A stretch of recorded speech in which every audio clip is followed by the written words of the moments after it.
hello, welcome, Richard. So wonderful Hi, to have Brenda. you on this set with us. Thank you Well, I so know much for the you're, opportunity. Hello. yeah, I know you're very busy, especially during this time. I mean, I saw you had this campaign that you rolled out. You were actually um, offering some funds to actually help people during this time, and thought that was just really amazing.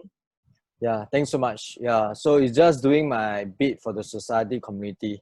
And because during this COVID, I found that actually there are a lot of people much more needy than us. I think every one of us, we have needs, right? Money is never enough for every one of us. Who can claim that I have more than enough money, right? Yes, But if we compare to people with greater needs than us, I think we should also do our part within our means to help those who are in the greater financial needs than us. Yeah, so I just do something simple. I think it's meaningful just to contribute back to the society. Yeah, but I think what you're doing is also very, very amazing, thank you. right? Interviewing people, sharing knowledge. It's not just about sharing financial resources. I think very importantly is the sharing of knowledge, advice, expertise, bring people together. I think what you are doing is great. Yeah. Thank you. So amazing to have you on our set because I'm sure you have a lot of gems to share with people. So allow me to just quickly introduce you to our audience tuning in, right? So Richard is quite an interesting person. Now, I got to know him several years back because I was actually looking for funds. Okay, and I wanted, and my friend told me, hey, you got to get to know this person. He's actually a fundraiser, and I was like, fundraiser? Wow, okay. So in short, all right, Richard is almost like the Santa Claus, just that the money doesn't come from him, right? He helps to get Money. money to people. He makes miracles for businesses through connections. All right, so Richard has been highly regarded for his expertise as a fundraiser for 19 years. Again, a proven track record in terms of business development, marketing, and fundraising. Yeah. And we also learned that Richard has actually left the corporate. In fact, he held several key appointments in tertiary institutions such as SMU, yeah, through his career. And today he's also the author of Fundraising Among the Giants. Yeah. Yeah. Now, Richard, usually we relate the word fundraising to charity. And that's about what we see and understand. So to even think about fundraising as a business, usually people think about, okay, let's do a passion for business. Let's go into F&B. Let's open a bakery shop, or let's start an accounting business. Let's start a digital marketing business. But fundraising, like, how did that come about for you? How did you even conceptualize that idea that can even become a business? All right. Thanks so much. I think that's a very good question. Okay. Typically, if you understand the definition of fundraising, is basically asking for funds. All right. So I think traditionally when we talk about mention about fundraising, people always associate with non-profit fundraising for the charity, helping the poor, donate to the needy, disabled, the elderly. So there is a connotation about fundraising that is going to do with charity. Yes. But actually the skill set, all right, is pretty much similar, whether you are raising funds for non-profit or for profit. So actually, I have been doing fundraising for non-profit for many, many, many years. All right. And finally, one day I decided that I want to put my skill set into some use. All right. Not just helping non-profit, but also use it, leverage it as a business for myself. All right. To fundraise for companies. Because actually, there are a lot of companies out there who are looking for funds. It's not just needy people need funds, poor people need funds. Companies who want expansion, they want growth, they want investor to come in, they want to really strengthen their processes. They are always constantly looking for investment to come in. So I thought of, it's an opportunity for me to come in and make a small business out from here. Yeah. So it's highly possible to fundraise for non-profit as well as for commercial and businesses. Wow, that's interesting. Well, I'm going to take a risk here and ask you this question. I'm not sure if you can disclose. If you can, be curious, like, what are some of the clients that you have helped to fundraise for, or rather, like, what is one of the really huge amounts that you have raised for, Are you talking about non-profit or profit? It can be both. Okay, I think to me, I feel that it is not the amount of funds you have raised is not that significant. All right, because honestly, I've raised several millions over the years, but it depends on who you ask the funds from. Right. You see, many times people always judge the competency of a fundraiser based on how much this person raised. It can be pretty misleading. Let me give you an example. All right. So if let's say I'm fundraising for a non-profit, all right. Most of the time I will not be the only fundraiser. There could be a few more, right? So imagine if today the account was given to me, and this account is actually a foundation. All right, let's say Lee Foundation, Lian Foundation. Right. These are the foundations that are ready to give a large amount of money. So if you have a good proposal, if they believe in what you are doing, you pass through their diligence test, they can give you 1-2 million. All right. Wow. Versus someone who is actually handling SME. All right. Another fundraiser is supposed to be there, fundraise from the small, medium business owners. They each SME may give maybe perhaps 5,000, 10,000, but collectively over a lot of over time and through a lot of effort, cultivation, relationship building, this person can raise 1 million. So how would you gauge versus fundraiser A, who just talked to one foundation who readily gave this person 1 million, versus another fundraiser B, who actually spoke to at least 100 SME owners and managed to raise 1 million. Right. So how would you raise? Because many times people always gauge the competency and success of a particular person based on how much you raise. It is not the most objective way of looking at it. Sometimes this account is given to you by someone else. The relationship has already been cultivated. It's just like you handle the account, you just do the paperwork and you say, oh, I raised 1 million. But is that true? So I always believe that a true fundraiser is the one that's able to hunt. It means that you are going out there, you turn strangers into donors. All right, you must be able to hunt, and you must be able to farm. Many times, some is very good at farming. Means, oh, you pass me a contact, pass me a lead. This is a warm lead. I just want to farm it. All right. So you should have both skills. So I have raised a lot of money, but I must say that some of these donors that I have acquired over times, they became friends. It's not just about asking for money. It's not about transaction. It's about relationship building. All right. It's not a one-time off thing. It's really getting the trust, getting the respect, and let them believe in your cause. And personally, you must have the conviction in what you are doing. Without your passion, without conviction, you are not able to convince them as well. Yeah. So I just want to share so that in case people are using the amount of funds you raise to gauge, so-called how good, how competent you are. Right. Interesting insights. So what I'm hearing is you have some really key strengths, because I would imagine that the people you speak with, they can be CEOs, directors, yeah. And how do you even get through that door, and not even fumble as you talk to these people? Okay, I think you see, I feel that fundraising is very much like a sales job, right?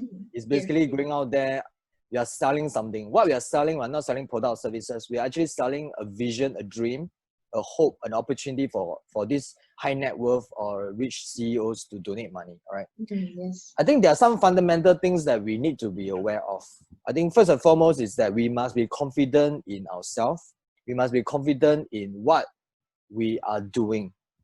All right. And we also must be confident. The fact is that we and them, okay, there's no difference. We are all humans. All right. We all of us have needs. So many times it's our perception, our mindset, like when you're supposed to so-called meet a high net worth individual, or this person is CEO of a big company whatsoever, you get a little bit intimidated. You say that, oh, who is he going to see me? Honestly, I don't have that issue. All right. Whether you are a CEO of a big company, you are a high net worth individuals, or you are just a simple housewife or poor man, to me, it doesn't matter. All right. We all have needs. It just happened that we have extra money and that makes you different from us. Other than that, I think our emotions, our needs are all the same. They have needs, they have struggle, they have issue, they have problem. And sometimes I do feel for some of them, all right? They only have money, and apart from money, they doesn't have anything much, all right? They are also looking for opportunity to feel good, to contribute back. That's where the non-profit fundraising comes in and tell them that, you know what, there's such a case for support, there's such a cause for you to come in and support. And actually, a lot of them will be very surprised that they'll be very happy to support.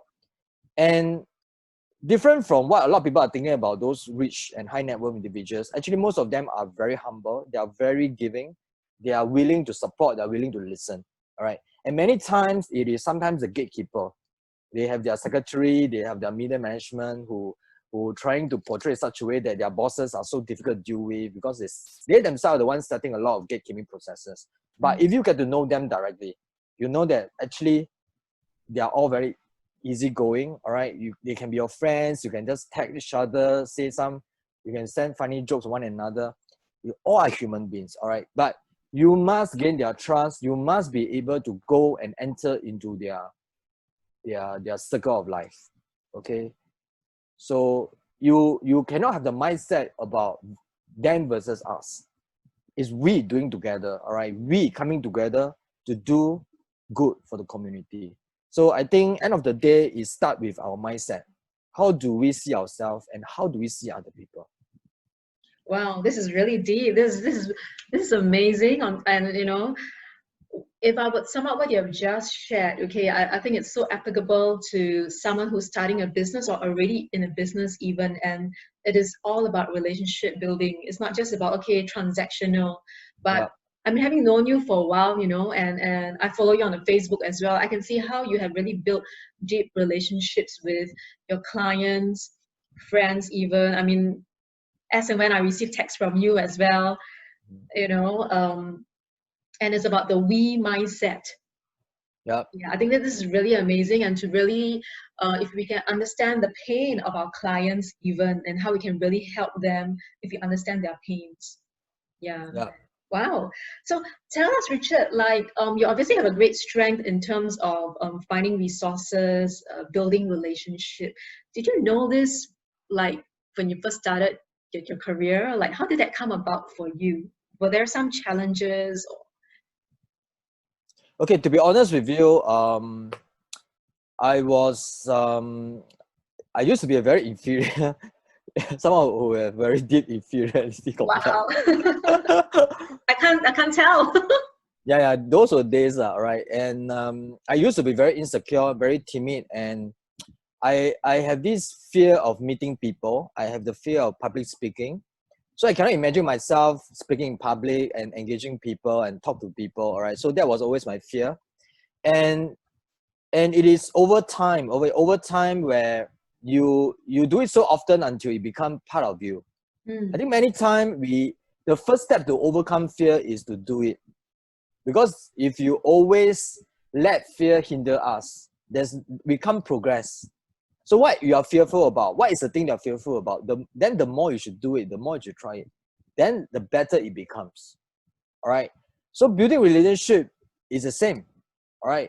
And many times is how we perceive the other person. We always feel that this person will not want to talk to me, or this person is very intimidating, but we never make the effort. We just let the first few impressions affect our attitudes, our thoughts. So we should sometimes be gracious. We give the person the benefit of doubt. All right. I think we should not fear rejection. Rejection is part and parcel of life. Okay. If you are fearful of rejection, you realize that you cannot be successful in life. All right. Because if you want to be successful, there bound to be rejection. Whatever product or services you're offering, all right, there will be people who support. There will be people who will not support. And there will be people who come against you. So the question is, are you going to give up just because they're opposition? We should believe what we are doing, stick to it, persevere on, never give up. That's where we will see success in life. Yeah. Amazing. Yes, really to keep practicing, and to not let our fear, especially, I think a lot of people feel that I'm not good enough. I think that's Yeah, one very common big fear factor. Even for employees who are thinking of career switch or changing jobs, and they just think that they may not be good enough when they go to another job, or just the fear of stepping out even. Yeah, yeah. right. So, Richard, tell us, what do you enjoy most?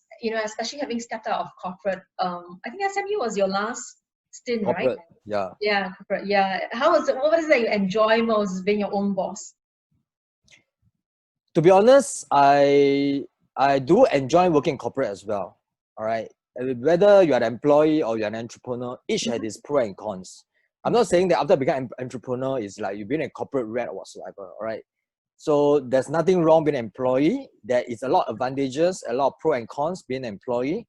But personally, after being an employee for so many years, okay, I wanted to really have more time freedom and financial freedom. I think the key reason I want to step out of corporate life into being an entrepreneur is I want time freedom. Right. Is I want to do things at my own pace, at my own time, without being constrained within an organizational structure. All right. You see, in life, money can always be made. There's no lack of money in the world. All right. I can always make money, but I cannot buy time. No matter how much money I have, I cannot buy time. So when this thing has passed, the time has passed, it has passed. The question is, how are we utilizing our time? Are we happy with our job? You see, if a particular employee is happy with his or her job, I'm happy for them. They should continue to work. All right. If they are happy with the job, they find meaning in the job, they look forward to work. I think it's good. But if you are not happy, if you have been fighting with your colleague, your boss, a lot of office politics, and you are burning yourself out, then I would advise that you should consider an alternative. All right, to move out or do something that you're happy with. Because I realize one thing is that many employees, especially high-paying employees, they are very reluctant or hesitant to quit their job. Yeah. Because, for example, you're getting 10,000 a month, 12,000, 13,000 a month. How many of them will say, I want to quit a job to become an entrepreneur? They will say no. Even though I hate my job, I hate my colleague, I hate my boss, but for the sake of the money, for the sake of job security, I will work. All right? But end of the day, they fail to realize happiness is something of the mind, is something spiritual. You cannot use money to buy it. All right. And I was getting very high pay, as a corporate, like in the corporate world. Mm. But I say no. Money is not what I'm after. All right.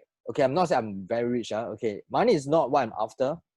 I want to do something which I can leave a legacy that I will have this sense of fulfillment in my life. It's not looking back and say, oh, I only spent 50 to 60 years of my life working as an employee. Then after that, I only have left 10 years to live before I depart from the world. I think in life, there's more meaning to that. Yeah. Wonderful. I think you have a very big why. You were very clear on your big why when you stepped out of the corporate. And I think that's also, I think, in fact, my early lessons on my free e-course where we spoke about the big why as well. But most people are often just too bogged down with the fear factor. Yeah. And you're so true about, especially if you're earning a high paycheck, the risk that they have to take may be considered very high to even want to step out Yeah. to begin with. Yeah. So, would you have any advice, for people who's exploring entrepreneurship then, um, especially someone who's been around, in a job for some time and, in COVID virus situation, I can see that a lot of people are actually exploring entrepreneurship. But of course, the fear as well, what ifs and all the what ifs in the mind. Yeah. Okay. I think my advice is that you must ask yourself a question: why do you want to become an entrepreneur? Because some people say, I want to become an entrepreneur because I need money, because I cannot find a job. That's why I have no choice to become an entrepreneur. They are in a way that under a false circumstances. When you have this mindset, all right, when something didn't work out in the new business venture, you will say, oh, now I need to quit my job. No, I need to stop my business. I need to look for another job. Because you have an alternative, all right? You have a bridge behind. The why is very important. If you want to become an entrepreneur because you really want to make impact, you just want to have time freedom, you have a very strong reason why, and you must be prepared to cut off all your bridges. All right. Like for me, when I say I want to become an entrepreneur, I will not look back. All right. Honestly speaking, these past 3 years, there have people headhunter calling me and say, there's this CEO position, director position, which should I consider? I say, thanks so much, but I don't want to consider any of them. All right. Because it's very clear to me. It's very, very focused. So first and foremost, they need to know why. All right. Second, they need to understand what is the business that they want to go into. All right. They need to understand what is the business they want to go into. And then they have to, it's very important to find business mentors. I That totally is, agree. yeah, that's able to advise them, guide them, and give them the direction. And you see, when I talk about young entrepreneurs, sometimes they, after school, they think that, oh, I've studied so much, I'm a scholar, I did very well in school. They translate that academic achievement to real life, but they realize that, how come it doesn't work that way? You see, you are able to study well doesn't mean that you are able to do well in life, all right? So you need to find business mentor that have been to that industry and walk the path to guide you. So it brings me to the next factor is they have to learn how to network extensively and effectively. They have to know people. You cannot be an entrepreneur whereby only you and one or two person, all right? You must be able to know the industry. You will only know the industry by talking with the people in the industry. Who are the industry leaders? Get to talk to them, get to know them, read about them, and make a lot of friends. These are the friends, these are the people who will come in, give you advice and give you resources to be successful. So do not try to become an entrepreneur with a solo mindset. You can have a solo mindset if you are an employee. Do your job, after that go home, all right? If you are an entrepreneur, you must understand, we are operating within an ecosystem. We are here to support one another. We are here to help one another. You have to find the right people in your life to help you. So these are some advice I want to give them. Wow, amazing. Thank you. Now, just like to touch on the question about networking, building relationships, right? If someone wants to, okay, start doing it, I would, I teach us networking, in corporates, and often, especially Singaporeans, we're kind of shy. When we talk about networking, some actually freeze, Do you have any tips, that you could share with our listeners as you get started? Whether it's for business or just as an employee looking for opportunities, unadvertised opportunities, how can they kind of go around doing it? Okay, I think that's a good question.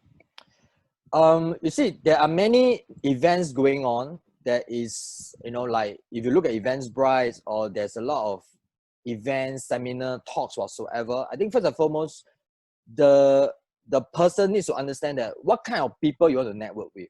Because different events attract different kind of people, right? Let's say you are selling an insurance, all right? You are an insurance agent, you are a financial advisor. So you are looking for people who are interested in financial investment, stuff like that. So you might want to find out a little bit about what are some of the events, seminar that is pertaining to investment. Because these are the people are there, right? First thing.